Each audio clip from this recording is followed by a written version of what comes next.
My sister took everything in the will, so I let her find out what Grandpa told me in secret. Before we dive in, let me know in the comments where you're watching from, and as always, don't forget to like this video, share it with someone who loves a good story, subscribe to the channel, and tap the notification bell so you never miss an update. I sit in the leather chair across from the lawyer's massive oak desk, watching my sister Claire smile. The kind of smile that doesn't reach her eyes. The kind that makes my stomach turn. Mr. Brennan clears his throat and continues reading Grandpa's will in that flat, emotionless voice lawyers use.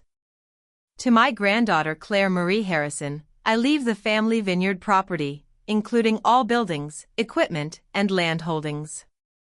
My chest tightens. Claire's smile widens. To Claire Marie Harrison, I also leave my investment portfolio, valued at approximately $850,000. My fingers dig into the armrest. The leather squeaks under my grip. To Claire Marie Harrison, the family residence at 42 Maple Grove Lane, including all furnishings and personal effects. Each sentence hits me like a punch. Claire gets everything. The vineyard where we spent every childhood summer. The house where Grandpa taught me to bake his famous apple pie. Mom's pearl necklace that I always admired. The old truck Grandpa promised would be mine someday. All of it goes to Claire. Mr. Brennan keeps reading, but I stop listening. My vision blurs with tears I refuse to let fall. Not here. Not in front of her. When the reading finally ends, Claire leans over and whispers, "Grandpa always said I deserved it more." Her breath smells like peppermint gum. Her perfectly manicured hand squeezes mine. It should feel comforting, but it feels like a threat. That's when I remember something. Grandpa never said that. The night before he died, he said something completely different. Something only I heard. 3 months ago. That's when everything changed. I sat in the uncomfortable hospital chair beside Grandpa's bed, holding his thin, papery hand. The machines surrounding him beeped in a steady rhythm. Beep. Beep. Beep. Each sound reminded me he was still here, still breathing, but barely. The fluorescent lights buzzed overhead, casting harsh shadows across his pale face. It was 2 a.m. Claire had left around 6, complaining about needing her beauty sleep. She kissed Grandpa's forehead and promised to return in the morning. But I stayed. I always stayed. I'd been staying every night for 2 weeks, sleeping in that awful chair, eating terrible hospital cafeteria food, just to be near him. "Emily," he whispered suddenly. His voice was so quiet I almost missed it. I leaned closer, my ear near his mouth. "Emily, sweetheart." His hand tightened weakly around mine. He reached under his pillow with his other hand, struggling with the effort. I helped him, and he pulled out a small white envelope. The paper felt expensive, heavy. "If they ever turn on you," he said, his blue eyes watery but intense, "you'll know what to do. Don't open it yet. Promise me, Emily." "Not yet." His fingers trembled as he pressed the envelope into my palm. It felt warm from being under his pillow. I wanted to ask what he meant. Who would turn on me? Why couldn't I open it now? But he shook his head weakly and closed his eyes. "Promise," he breathed. "I promise, Grandpa." By sunrise, he was gone. I kept that envelope hidden in my jewelry box for 3 months, respecting his wishes, not understanding. Until today. I rush home from the lawyer's office, my hands shaking on the steering wheel. My small apartment feels suffocating when I burst through the door. I head straight to my bedroom and yank open my jewelry box. Old bracelets and tangled necklaces spill onto the dresser as I dig frantically. Where is it? Where is it? My fingers close around the familiar envelope at the bottom. But the moment I pull it out, my heart drops. The seal is broken. The edge is torn and jagged, like someone ripped it open in a hurry. No. No, no, no. I carefully unfold the paper inside, already knowing what I'll find. Half of it is missing. The remaining piece shows Grandpa's shaky handwriting, his words trailing off mid-sentence, the truth about what your father hid in the vineyard papers. The rest is gone. Torn away. Stolen. I sink onto my bed, staring at the torn edge. Only one person could have done this. Only one person has a spare key to my apartment. Claire borrowed it last year when she said she'd water my plants while I was visiting my college roommate. I'd trusted her. I'd actually trusted her. I clutched the torn letter, my mind racing. What truth? What vineyard papers? And why would Claire destroy the one thing that might help me? Unless she already knew what it said. Unless she was hiding something big. I spend the next 2 days camped out at the public library, hunched over their old computer. My eyes burn from staring at the screen. I'm searching through scanned copies of old family documents that I'd uploaded years ago for safekeeping. Tax records. Property deeds. Business licenses. Finally, I find the vineyard file. Harrison Family Vineyard. Established 1952 by my great-grandfather. Grandpa took it over in the 70s and turned it into something special. I remember summer days running through the grape rows, the sun hot on my shoulders, the smell of earth and growing things. Grandpa would give us juice boxes and tell us stories about the old days. Those were the happiest times of my childhood. Then, 5 years ago, Dad sold it. I remember the day he told us. I cried for hours. Claire just shrugged and said, "It's business, Emily. Grow up." Dad said he had no choice. Medical bills were piling up. Mom's cancer treatments had drained everything. We needed the money to survive. But now, looking at the actual sale documents with fresh eyes, something feels wrong. Very wrong. The vineyard was appraised at $2.3 million just 6 months before the sale. Dad sold it for $600,000. Less than a third of its value. I checked the buyer's name listed on the contract. My blood turns to ice. Northridge Holdings, LLC. I quickly Google the company name. The registered owner is Marcus Chen, Claire's husband. They bought our family vineyard for almost nothing, then resold it a year later for $2 million. They made a fortune off our family's tragedy. They stole from us. I call Claire at 7 the next morning. My voice shakes, but not from fear. From pure rage. We need to talk. Right now. She sighs dramatically on the other end, like I'm some annoying telemarketer. Emily, seriously? I'm busy. Can't this wait until the weekend? No. I'm already grabbing my car keys. I'm coming over. Be there. 20 minutes later, I'm standing on her doorstep. Her mansion looms behind her, all white columns and perfectly trimmed hedges. The house that blood money bought. When Claire opens the door, she's wearing a silk robe that probably costs more than my rent. She's holding a wine glass filled with something red. It's barely past 10 in the morning. What's so urgent, she asks, not even inviting me inside. She blocks the doorway with her body, looking down at me from the top step. I shove the printed sale documents in her face. My hands are shaking so hard the papers rattle. This. Explain this. Explain how you and Marcus bought the vineyard for nothing and sold it for millions. Claire barely glances at the papers. Her expression doesn't change.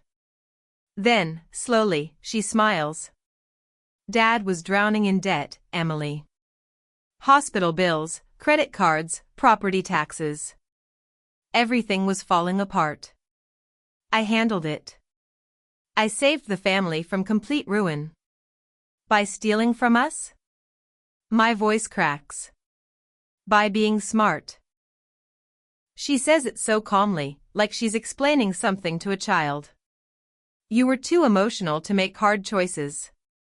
Someone had to be practical.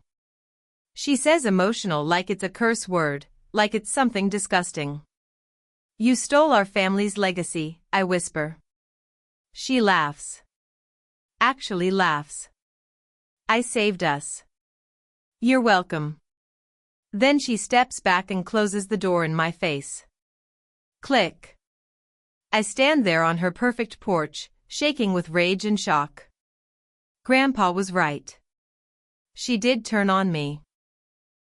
On all of us. 2 days later, I returned to Grandpa's old house on Maple Grove Lane. The house Claire now legally owns but hasn't bothered to move into yet. She's too busy enjoying her mansion on the hill. I still have my old key, the brass one Grandpa gave me when I turned 16. You'll always have a home here, Emily girl, he'd said. The door creaks as I push it open. Everything smells like dust and old memories. The furniture sits covered in white sheets, like ghosts. I walk slowly through the empty rooms, running my fingers along the walls where family photos used to hang. There's a faded rectangle on the living room wall where Grandpa's portrait of Mom hung for 20 years. I end up in his study, drawn there by habit. His massive wooden desk sits in the corner, also covered by a dusty sheet. I pull it off, coughing as dust fills the air. I sink into his old leather chair. It still smells faintly like his cologne and pipe tobacco. My fingers trace the scratches and stains on the desktop. Each mark tells a story. A coffee ring from late nights. Pen marks from signing important papers. Then I notice something strange. The bottom left drawer doesn't sit flush with the frame. It sticks out just slightly. I yank it open and find old files, yellowed papers, rusty paper clips. But when I pull the drawer completely out, I see it. A false bottom. My heart hammers as I pry it up. Underneath lies a small brass key and a photograph. The photo shows a wooden chest, and carved into its lid is our family vineyard's crest. On the back, in Grandpa's shaky handwriting, the truth is safe. She won't think to look there. I flip the photo over again, studying the background. That wine rack. Those stone walls. I know that place. I've been there. It's Claire's wine cellar. 3 days pass before Claire hosts her dinner party. The invitation comes via text, memorial gathering for Grandpa. Friday at 7. Try to look presentable. I stare at the message, anger bubbling in my chest. But I text back, I'll be there.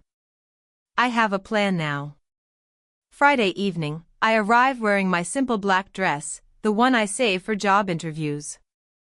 Claire's mansion blazes with lights. Expensive cars line the circular driveway.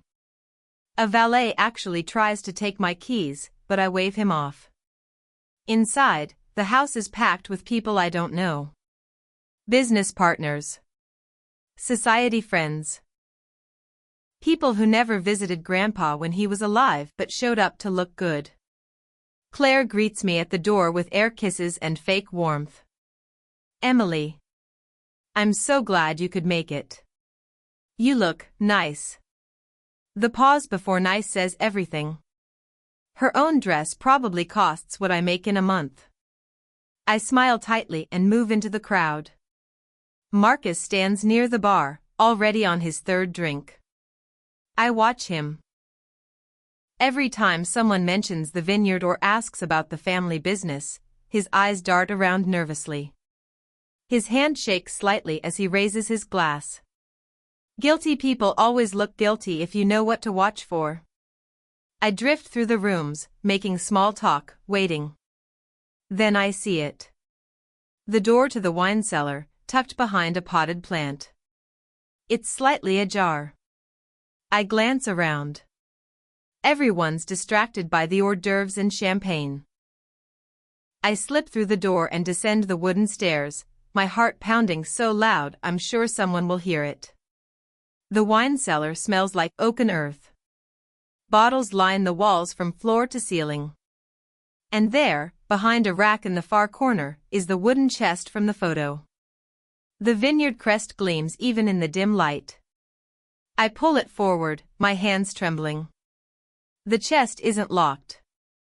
The lid lifts easily, creaking slightly. Inside are stacks of papers, photographs, and USB drives. Everything is neatly organized in labeled folders. I pull out the first folder and my breath catches. Bank statements. Dozens of them. Showing wire transfers from Dad's account to Claire and Marcus's personal accounts. Dates going back 6 years, long before Mom got sick. They'd been siphoning money the entire time. Next folder, emails. Printed conversations between Claire and Marcus discussing how to convince Dad to sell the vineyard cheap. He's confused lately. Forgets things. Perfect timing, one email reads. My hands shake as I flip through page after page of their scheme. Then photographs. Pictures of forged signatures. Dad's signature on documents he never actually signed. I recognize the differences. The way the H in Harrison loops. These are forgeries. Not even good ones. I pull out my phone and start taking pictures of everything, my camera flash lighting up the dim cellar. Document after document. Evidence after evidence. My hands won't stop shaking. This is it. This is proof of what they did. Then I hear footsteps on the wooden stairs. Heavy footsteps. I freeze, my phone halfway to another document. The footsteps stop at the bottom of the stairs. What the hell are you doing down here? Marcus stands there, swaying slightly. His face is red. His tie is loosened. He's drunk, but not too drunk to be dangerous. His eyes fix on the open chest, on my phone, on the documents spread around me. Finding the truth, I say, surprised by how steady my voice sounds. He stumbles forward, one hand reaching out. Give me that phone. Now. Those are private documents. You're trespassing. I'm recovering stolen property. I clutch my phone tighter, stepping back. These prove you and Claire forged Dad's signature. That you stole the vineyard. You don't understand what you're doing. His hand lunges for my phone, but I'm ready. What he doesn't know is that I pressed record on my phone's voice memo app the moment I heard him coming down the stairs. Every word he just said is saved. Every guilty, panicked word. I dodge around Marcus, using his drunkenness against him. He's bigger, but I'm faster and sober. I sprint up the wine cellar stairs, my phone clutched in one hand, my heart hammering. I can hear him stumbling behind me, cursing. I burst through the cellar door into the main hallway. The dinner party is in full swing. People are gathered in the dining room, eating dessert, laughing at some story someone's telling. Classical music plays softly from hidden speakers. Everything looks so normal. So perfect. Claire stands near the fireplace, holding court with 3 older women. She looks up when I enter, her smile freezing when she sees my face. Something in my expression must give me away. Emily, what? She starts, but I cut her off. I found your little secret. My voice rings out louder than I intended. Conversations around us stop. People turn to look. The chest in your wine cellar. The documents. All of it. Marcus appears behind me, red-faced and panting. Claire's eyes dart between us. For just a second, I see panic flash across her perfect face. Then it's gone, replaced by cold anger. She excuses herself from her guests with a tight smile and grabs my arm. Her nails dig in through my sleeve. We need to talk. Privately. She practically drags me down the hallway to a small study, Marcus following. The door slams shut behind us. "What did you take?" she hisses, dropping all pretense of sisterly affection. "What did you steal from my house?" I wrench my arm free. "I didn't steal anything. I found evidence. Evidence that you and Marcus forged Dad's signature. That you manipulated him when he was sick and confused. That you stole our family's vineyard and sold it for millions while pretending to save us."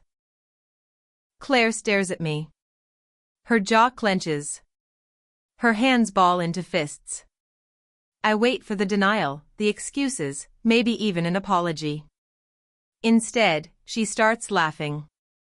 It's a cold, brittle sound. "You think a few papers will stop me?" She steps closer, her face inches from mine. "You're even dumber than I thought, little sister." The next day, I meet Claire at a small coffee shop downtown. Neutral territory. She'd texted me late last night, "Let's talk like adults." Blackbird Cafe. Noon. I almost didn't come. But I need her to hear what I have. She's already there when I arrive, sitting at a corner table, perfectly dressed as always. I slide into the seat across from her and pull out my phone. Without saying a word, I press play on the voice recording.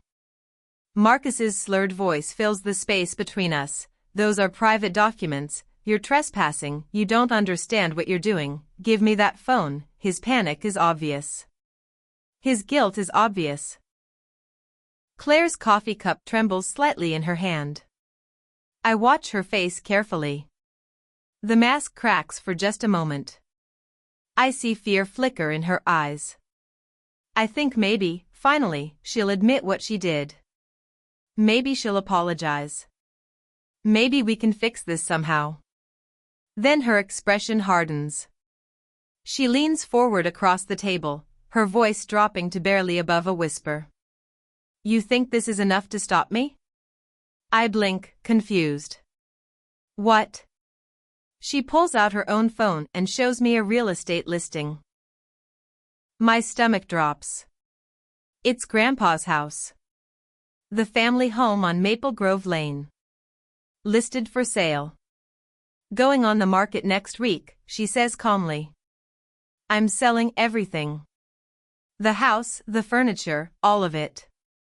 Then Marcus and I are moving to Spain. We already bought a villa in Barcelona."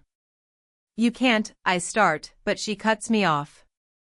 "By the time you figure out what to do with your little recording, by the time you find a lawyer, by the time anything goes to court, I'll be gone. And you'll have nothing." Again. She stands up, leaving her coffee half finished. "You have 2 weeks, Emily. That's all." She walks out, leaving me sitting there alone with my phone and my proof and a ticking clock that suddenly feels like a bomb. I drive home in a fog, Claire's words echoing in my head. 2 weeks. I park my car and just sit there, staring at nothing. My phone buzzes. A voicemail notification. That's weird. I don't remember missing any calls. I check the timestamp. It's old. 6 months old. From last April. I must have forgotten to delete it. I almost ignore it. But something makes me press play. Maybe it's desperation. Maybe it's fate. Grandpa's voice fills my car. "Emily, sweetheart, it's me." My eyes immediately fill with tears. I haven't heard his voice since the hospital. "I need to tell you something important. I made a second will." The lawyer has it. His name is Mr. Pearson, over in Riverside. If anything happens to me, if Claire tries to take everything, you need to go to him. He knows what to do. He has the real will, Emily. The one that gives you what you deserve. My hands shake so badly I nearly drop the phone. A second will. He made a second will. I scramble out of my car and race up to my apartment. I grab my laptop and search for lawyers in Riverside named Pearson. There's only one, Pearson and Associates, Elder Law. The office is 40 minutes away. I dialed the number before I can second-guess myself. It rings once. Twice. 3 times. Pearson and Associates, how may I help you? My name is Emily Harrison. I need to speak with Mr. Pearson. It's about my grandfather's will. James Harrison. There's a pause. Please hold. Classical music plays. My leg bounces nervously. Come on, come on, come on. This is Mr. Pearson. Mr. Pearson, my name is Emily Harrison. My grandfather James Harrison died 3 months ago. I just found a voicemail where he said you have his real will. A second will. Mr. Pearson agrees to see me first thing the next morning. I barely sleep. I'm at his office by 8, sitting in the small waiting room, my leg bouncing so hard the chair squeaks. The office is old-fashioned, with dark wood paneling and shelves full of legal books. It smells like paper and coffee. Miss Harrison? Mr. Pearson appears in the doorway. He's older than I expected, maybe 75, with kind eyes behind wire-rimmed glasses. Please, come in. His office is cramped but organized. Files are stacked neatly on every surface. He gestures to a worn leather chair across from his desk. I wondered if I'd hear from you, he says as he sits down. Your grandfather was a good man. We went to high school together, actually. He left you a message, I blurt out. About a second will. Mr. Pearson nods slowly. He did. About a year before he passed, James came to see me. He was upset. Said Claire had changed. Become greedy. He didn't trust her anymore. The old lawyer pulls out a file from his desk drawer. He wanted to make a new will. One that protected you. My heart hammers. Do you have it? I drafted it. He signed it right here in this office. It left half of everything to you, Emily. The house, the investments, everything split equally. Mr. Pearson opens the file and my hope soars. Then he sighs. But there's a problem.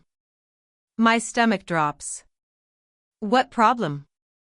The original signed copy disappeared. The day after James signed it, your sister Claire came to my office. Said she was picking up some documents for him. My secretary, she's new, didn't know better, gave Claire access to the filing room for a minute. When I checked later that day, the will was gone. He looks at me sadly. I have a copy, but without the original signed document, it's almost impossible to prove in court. The will that was filed with the county, the one naming Claire as sole heir, that's the official one now.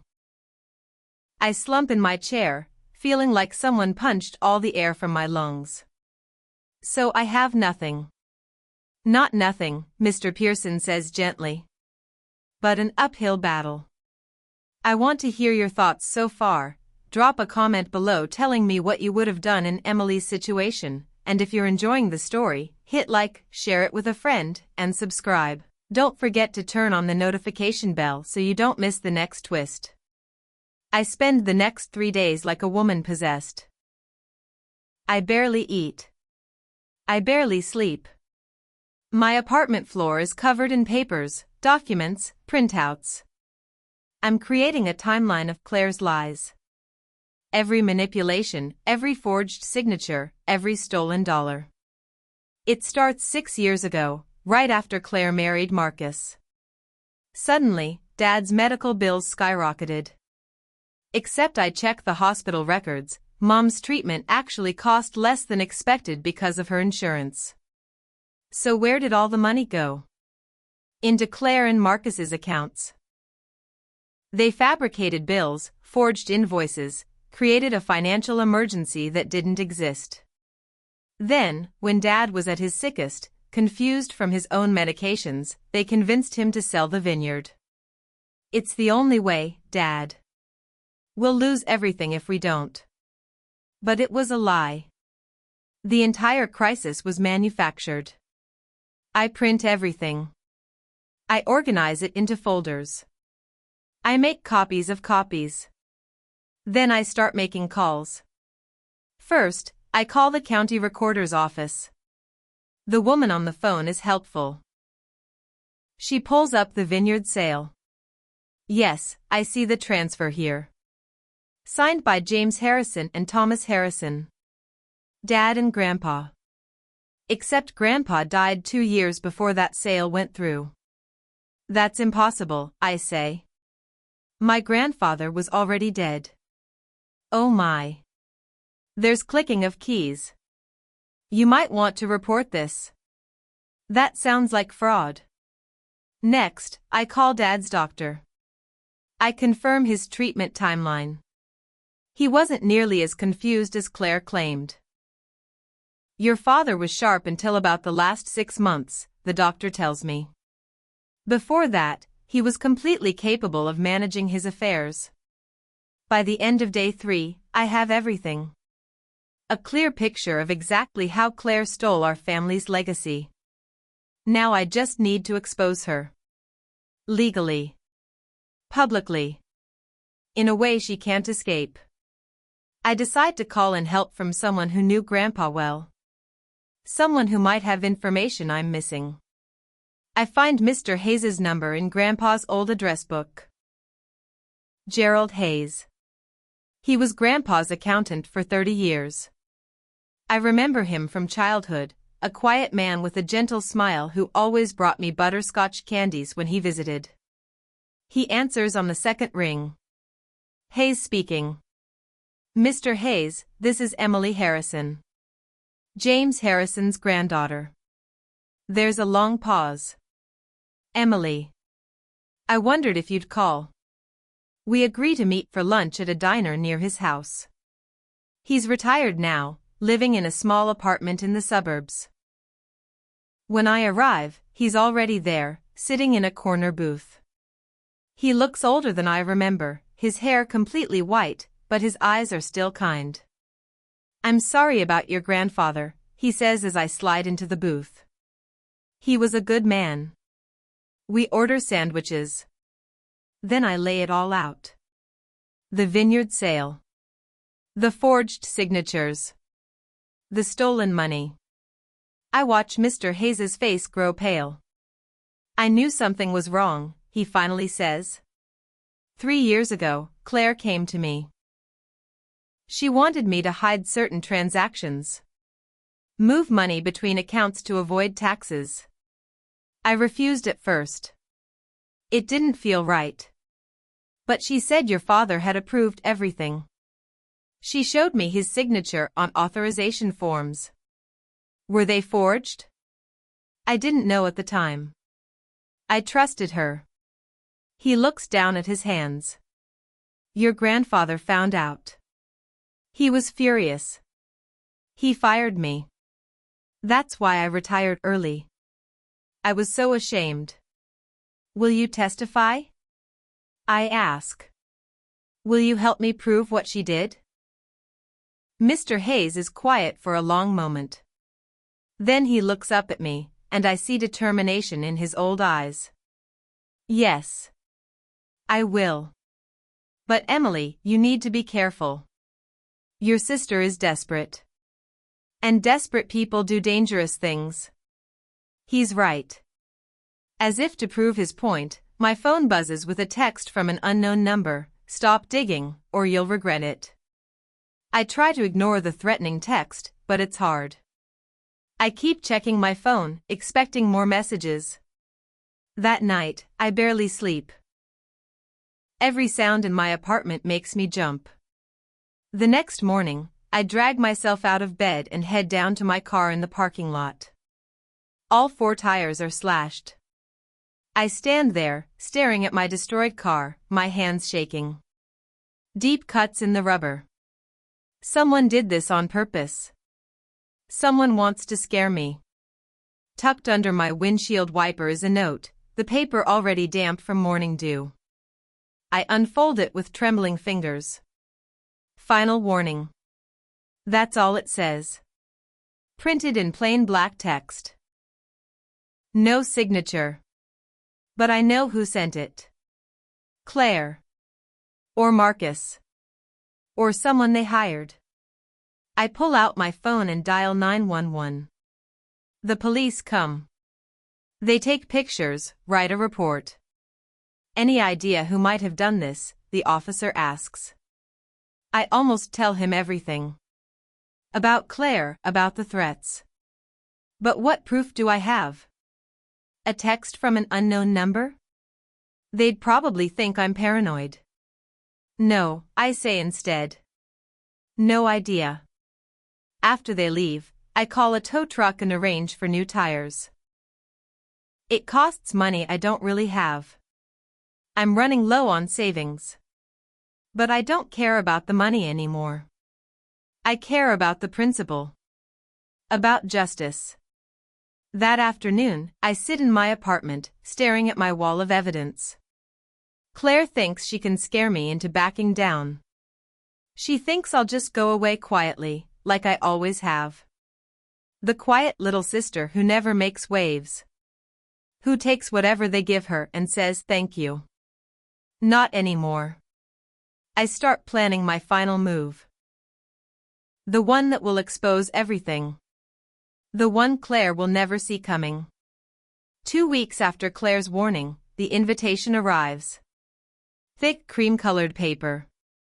Elegant calligraphy. You are invited to a memorial celebration honoring Thomas James Harrison.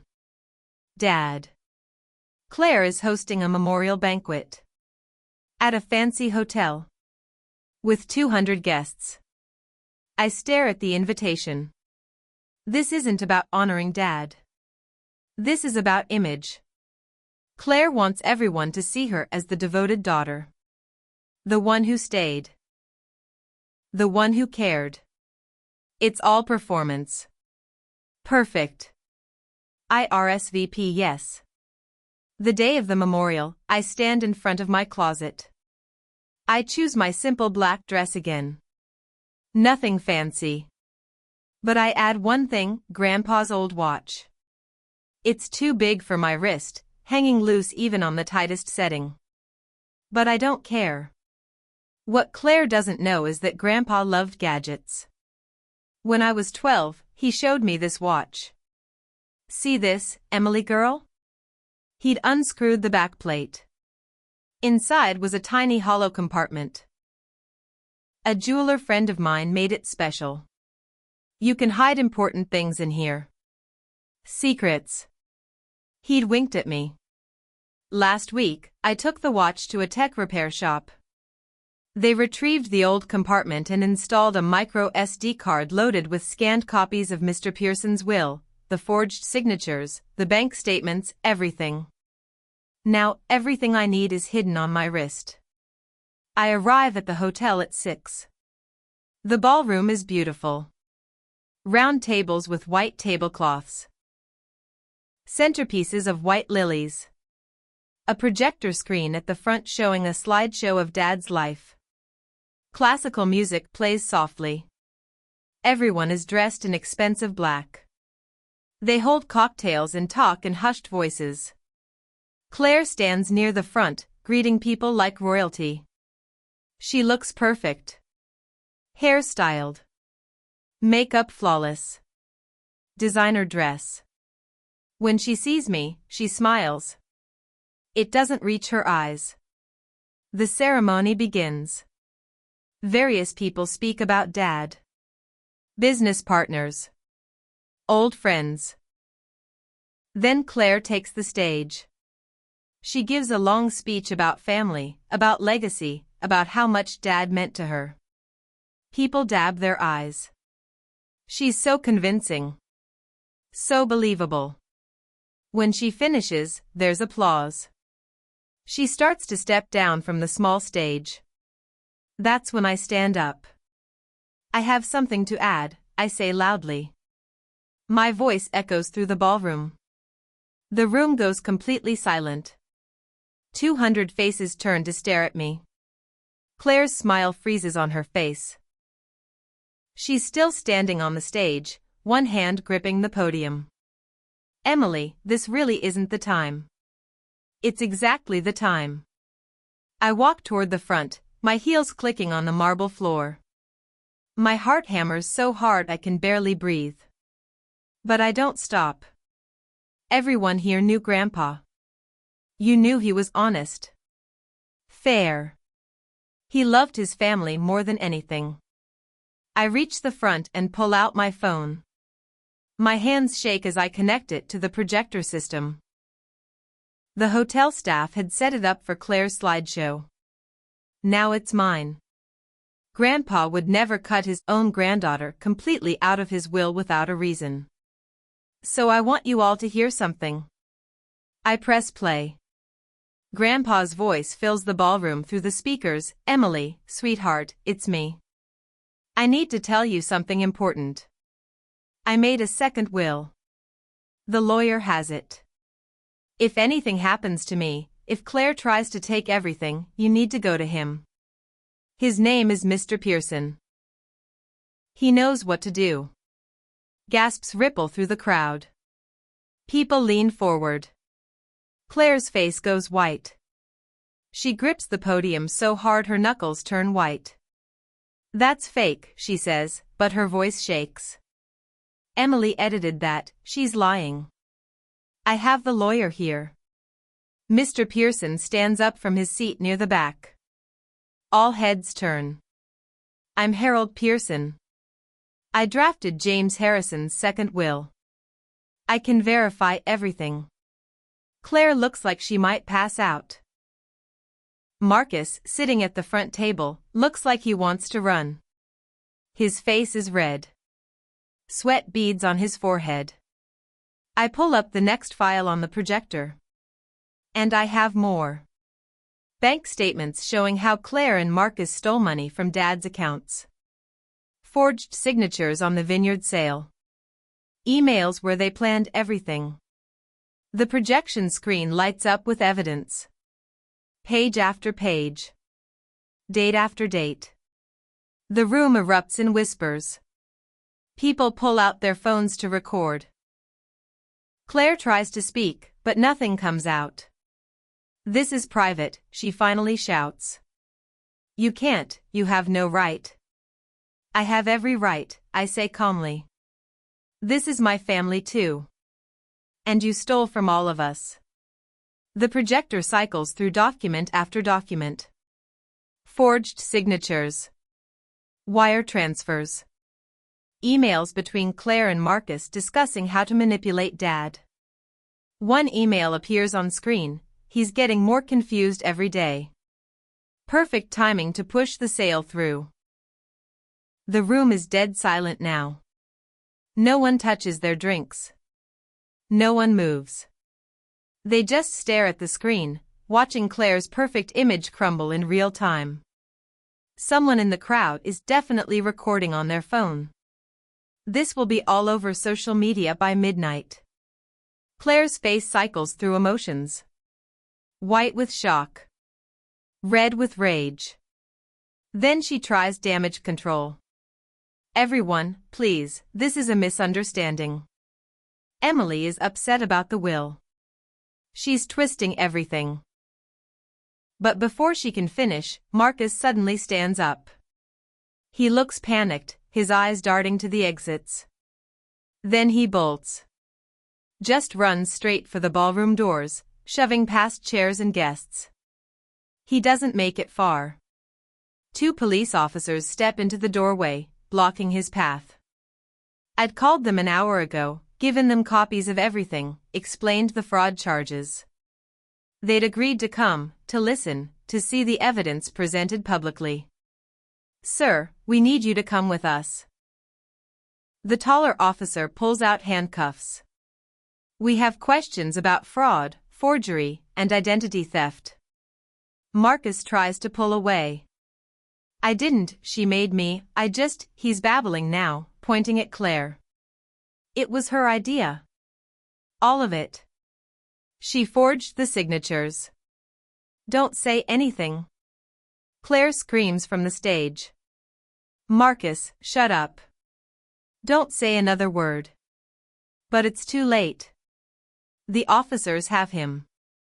They're reading his rights as they cuff his hands behind his back. The entire ballroom watches as they lead him away. Some people are openly recording now. Others are whispering urgently to each other. Claire stands frozen on the stage, her perfect composure finally shattered completely. She turns to look at me, and the hatred in her eyes is so pure it actually makes me take a step back. You ruined my life, she screams. Her voice breaks. Tears stream down her face, taking her makeup with them. I walk slowly toward the stage. I look her straight in the eyes. No, Claire. You ruined Grandpa's. You betrayed Dad. You stole from our family. I just made sure everyone knows the truth. The next few days are absolute chaos. The story explodes across local news. Heiress arrested in family fraud scandal. Sister exposes multi-million-dollar vineyard scheme. My phone won't stop ringing. Reporters want interviews. Distant relatives call to gossip. Old friends from high school send messages of support. Marcus is formally arrested. The charges are serious.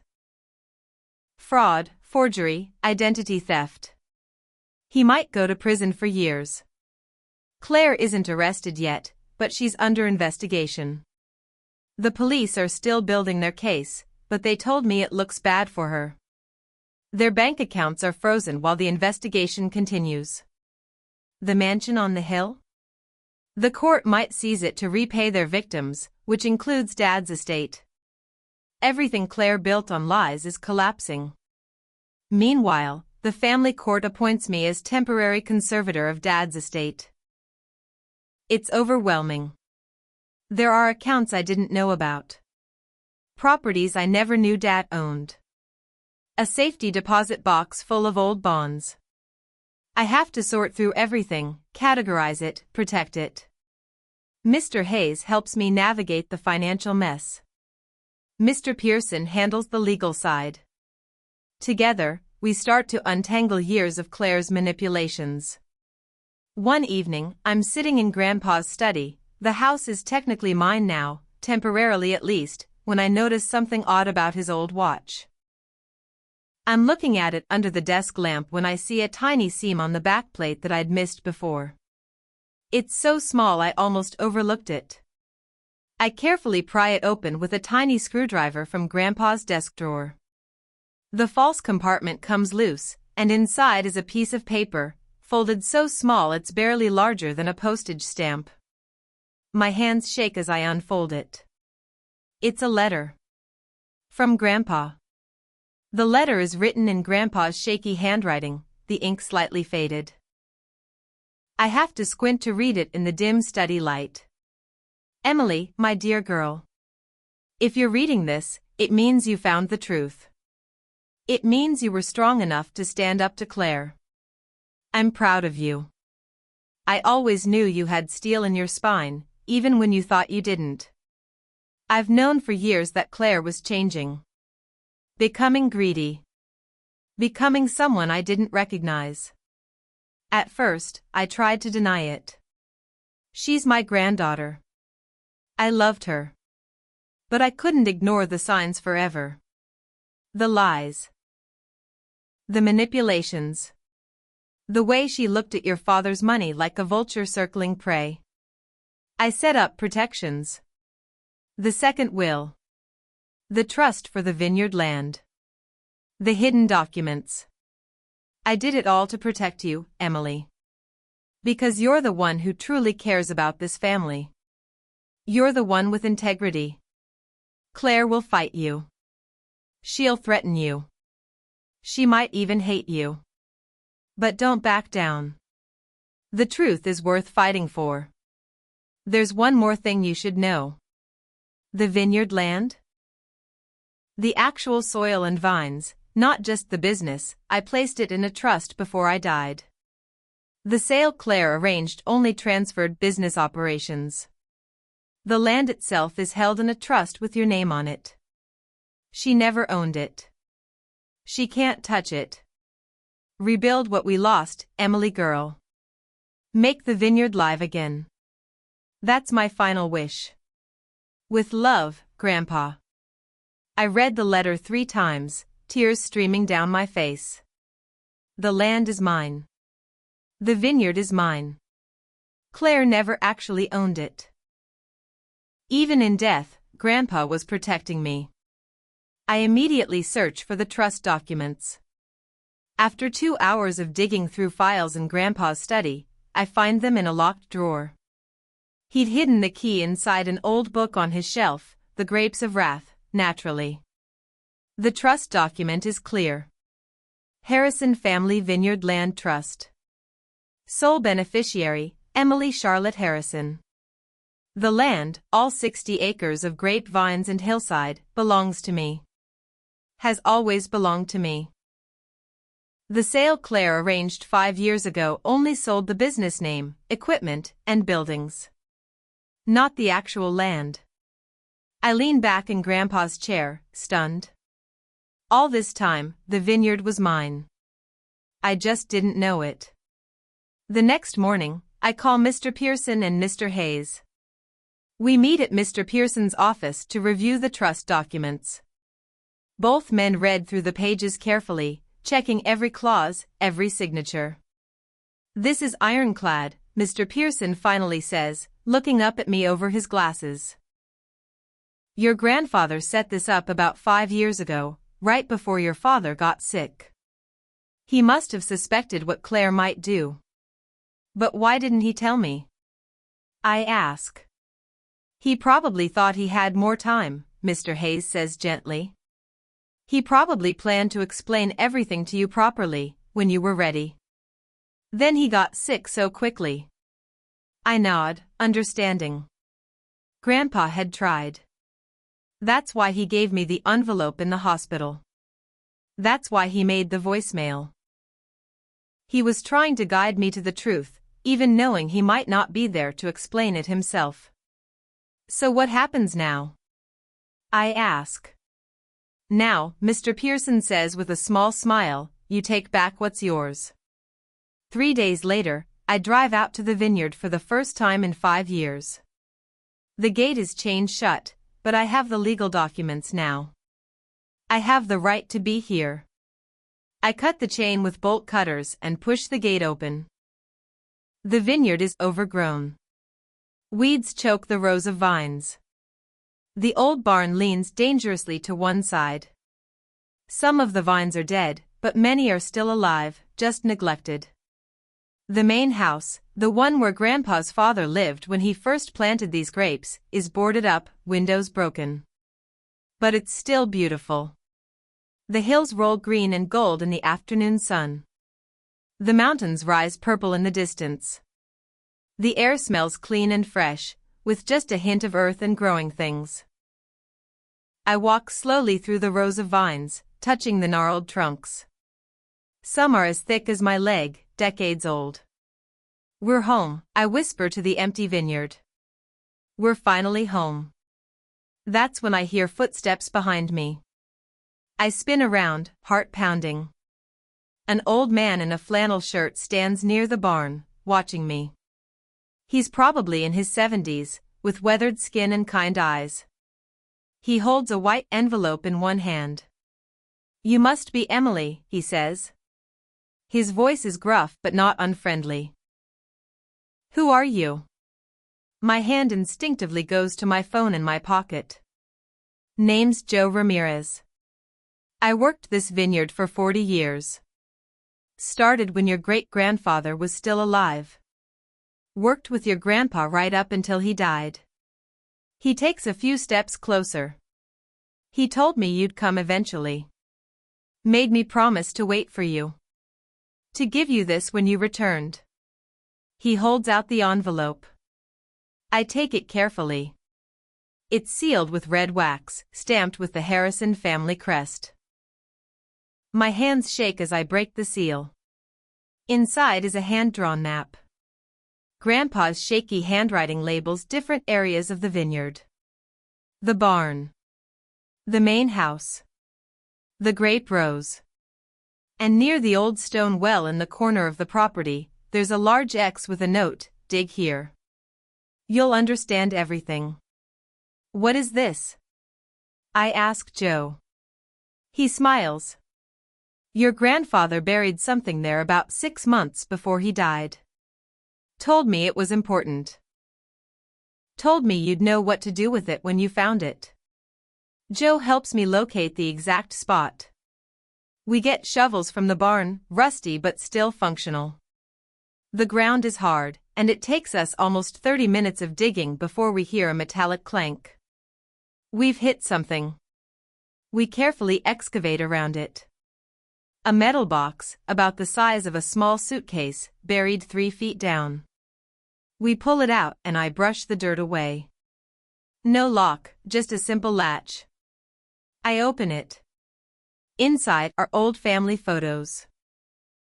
Pictures of Grandpa and his father planting the first vines in 1952. Pictures of Dad as a little boy, no more than 5, running barefoot through the rows. Pictures of me and Claire as kids, maybe 7 and 10, laughing together, our faces sticky with grape juice. Back when we were still sisters. Before money and greed changed everything. Under the photos are documents. More trust papers. Deeds. Property records. And at the very bottom, a small brass key attached to a label that reads, Legacy. I hold the brass key up to the sunlight. It's old, the metal tarnished, but it looks like it might fit a safety deposit box. Joe, do you know what this opens? He shakes his head. Your grandpa never told me.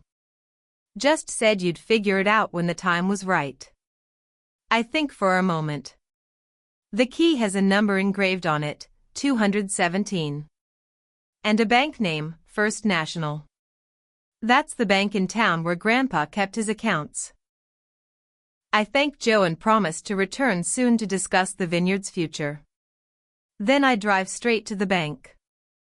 At First National, I present the key and my ID to the manager. She looks up my grandfather's accounts in the computer. Ah yes, safety deposit box 217. Let me verify your authorization. She types for a moment, then smiles. You're listed as the authorized accessor. Please follow me. She leads me to the vault, a secure room lined with metal boxes. She uses her key and my key together to open box 217. Then she leaves me alone in a small private room with the box's contents. Inside are more legal documents. Deeds to properties I didn't know existed. Letters from Grandpa to various lawyers and accountants, giving instructions for after his death. And a USB drive labeled, for Emily, watch this. My hands shake as I pull out my laptop and insert the drive. A video file opens. Grandpa appears on screen, sitting in his study.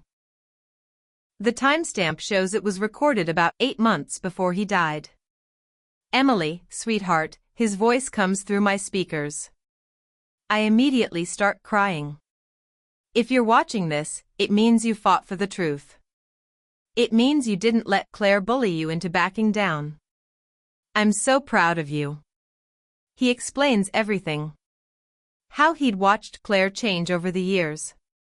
How he'd noticed money disappearing from family accounts. How he'd confronted her once, and she'd lied straight to his face. I didn't want to believe my own granddaughter would betray us, he says, his voice heavy with sadness. But I had to face reality. I had to protect what mattered. He details all the safeguards he set up. The second will. The Vineyard Land Trust. The hidden documents. The evidence he'd quietly collected against Claire. I gave you the tools you needed, he says. But you had to be brave enough to use them. And you were. The video ends with him looking directly at the camera, directly at me. Family isn't who takes from you, Emily. It's who protects what matters. When Claire finally learns this truth, she'll understand what she lost. She had a sister who would have stood by her through anything. But she chose greed instead. He pauses. Don't let her bitterness poison you. Be better. Build something beautiful from these ashes. The screen goes black. I sit there in the private room, crying, the USB drive still clutched in my hand. Grandpa believed in me.